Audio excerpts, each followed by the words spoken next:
What's good, YouTube? And welcome to Gamer's Choice, jumping in first like usual. I like to compile all the Black Friday sales, do the where to shop for what things, and Gamer's Choice is like, nope, we're going in early compared to everybody in the card game industry. So Friday, go ahead, set your clocks, 4 o'clock Central, 5 o'clock Eastern. They are going to go live with playmats, coins, all the unique stuff, and a bunch of really cool singles for past formats. And to go on top of it, if you order $50, you will receive a free pack of Maven sleeves. So given that free forward that Konami was giving in that product, I'm sure they have bundles of this, because if you order 200, you're going to get 3 packs of Maven sleeves, 3 assorted dice, so from those products that have official dice, I imagine, as well as 3 assorted booster packs. You wouldn't be doing, legendary duelist soulbird. You wouldn't be doing these. So if stuff like this is already this low over on Trollton, I can only imagine what some of the sales are going to be ending up like, with a ton of people waiting for megatons this year. But I definitely would be checking out this sale, and you support the channel. Unfortunately, my code does not stack, but when you do shop this sale, you will be supporting the channel, and I do believe everything is going to be like 15 to 25% off, which is why it's the up to part of it, and it will be running all the way till Tuesday the 21st, and it looks like around midnight, if I'm not mistaken, since that is a PM. Gamer's Choice, again, their sales are up there with tier zeros, and I also like to save up credit at Troll and Toad because their Black Friday sales, there's usually a couple things that I like to snipe, and that's why I save up that trade-in credit. Other than that, ARG used to be the place I'd really shop, and Core sometimes would have stuff, sometimes wouldn't. Let me know where you're shopping Yu-Gi-Oh! Or planning to Black Friday, and of course, TCG Player usually does bonus bucks back for everybody. We'll see what the promotions look like this year. Now, speaking of sponsors, Big 3. We talked about the Rarity collection stuff going out slowly, them having an issue with comms and all that. It seems like they really got on it because only 5 people hit me up to help with orders, and this actually happened literally a minute after I tried to forward the information, and there's no way they got it out this fast because this was already processed through USPS to the next facility, so it just didn't get destination scanned. And then somebody else hit me up this morning saying their order was already getting taken care of, so it seems like they're really on top of the ball, and with them getting their owner in the warehouse and getting on it. I still would like to see them use their socials or emails for communications through this. Even if people didn't have issues, it's nice to see when you blare out, hey, we're taking care of this thing, we know this is a thing, and I hope they do that in the future instead of relying on like YouTubers to tell people what's going on. But hopefully you're getting taken care of over there if you do have an order issue, because it does seem like they're on top of the ball at this point. Now let's go ahead and get into today's Market Watch, starting with Crimson Dragon really taking off like 5Ds as the main show once again, and yeah, up towards $18 and a ton of sales even towards that $20 mark. Now, is this overhyped? What's this for? Well, it fits in multiple decks, and people could be clamoring for it because they're like, oh, I'm gonna wait for it to come back down, I want to get it cheaper, and I've been oh no, what's it? Centurions. So yeah, Valiant Smashers, a set that's kind of floundering, is causing a lot of hype with what it can do, and a lot of talk is about how Centurion's going to be in the metagame and how much it will make an impact. And with that, it's not just the lower end. The Starlight Rare Crimson Dragon's been doing nothing but going down, and it does show a market price of 102, and it's barely above that, like 106, 107 here for the lowest ones overall. And we do have is this a good condition one? It does look a pretty good condition at 90, but sales are starting to really go up in those triple digit numbers. Like, look at these. A bunch of them are scattered throughout here, and you can see there were ones as low as 80, 90s, etc. So it is nice to see that, this card that was highly anticipated, that did have a couple times where it might have gotten a little hype, is finally going to see maybe some really big play. Also on that front, Cosmic Blazar Dragon is getting hyped up for the exact same deck. Its Dual Saga version is at pretty much its all-time high ever. You can see market price 13, and the lowest listed English copies are towards $18 with Italian copies at 13. So if you want a foreign one and bring a written translation, they're about $5 off for the holo. There's also the common out of Legendary Duelist Magical Hero. This was a mass ripped open set, but after these dry up, it's not going to be the easiest access thing in the world. So I would think about getting this sooner than later as well. You can see it's actually been pretty volatile as all the Synchro support came through and then got unhyped and rehyped. So it's a pretty good time while there's still triple digit listings using that TCG player link in the description down below, costing you nothing extra. Support the channel directly for the cards you're already buying. Yeah, you see, I'll even ask that on the cards that, you know, are a quarter. It helps the channel out.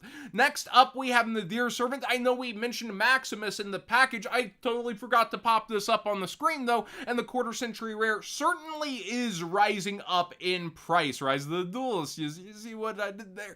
But yeah, seriously, up towards $18 for this quarter century rare, where its low was around 10. So many quarter century rares are just popping back up double from the lowest part you could have got them at. It's crazy. Collector rare even has a baby bump in price. You can see the lowest was like $230, $255. It's still available around there, but I would consider some of these other rarities mid-max. They could end up going double to triple maybe, so it's better to get them sooner than later if you like the look for your deck instead of waiting for them to flounder out, because that graph is already turning and the top one's getting that attention while these other ones, they look pretty good. And look, ultimate rares ahead here. The talk for this rarity, I really don't know what's considered higher or if it will be different per card.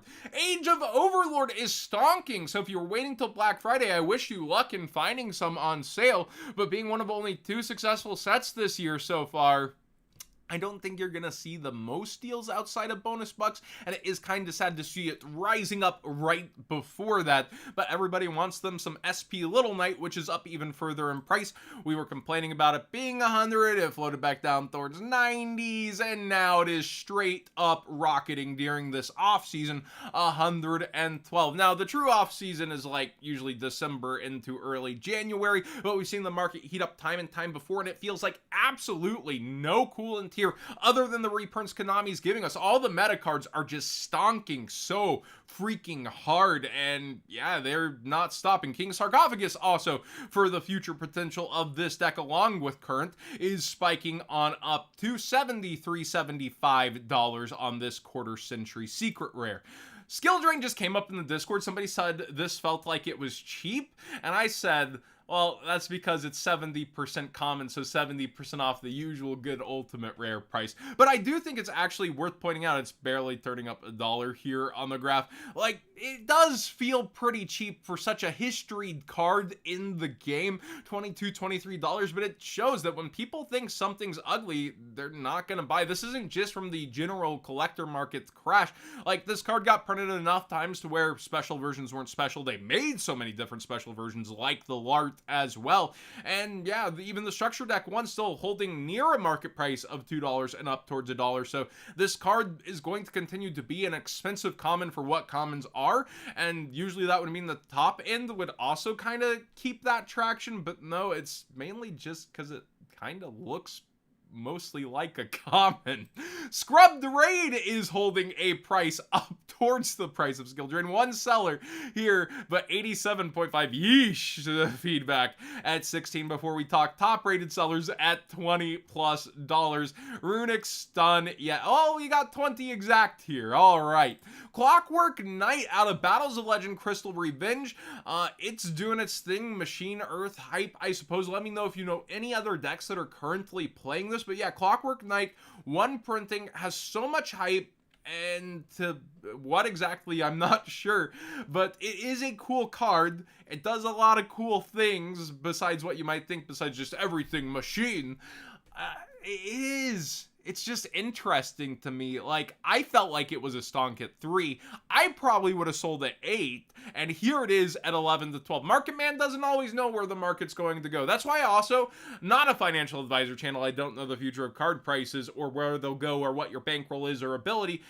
Sometimes when something does spike up, I'll keep like X quantity to where I am in the green with whatever I sold first. Like if they went to 8 and I bought them at 3s, I'd sell enough to where I'm in the green and maybe free roll the rest and decide where I'd want to sell those at, versus when could a reprint be with Battles of Legends stuff. That's kind of an approach I used to like to take, but it's also how do I say, you're not maximizing either way. You're not going to hit the nail on the head when everything's maximized in terms of, oh yeah, this was the time to sell, no matter what, because you're hedging your bets there. But I do like to hedge my bets, so that's how I play sometimes. Bestial Dissipator here is continuing to stonk pretty solidly and feels like it's going towards its top price ever. It is quickly $35 on the front page. Another example of just, there's not really coolant during this off season at all. It only feels like reprints are bringing coolant. And this is not sponsored at all. I just saw it. It was cool. I actually bought some, and they're selling out fast of their performance-based ones outside of Exodia. I also only bought the Blue Eyes and Dark Magician and Pass on Exodia personally, just on looks.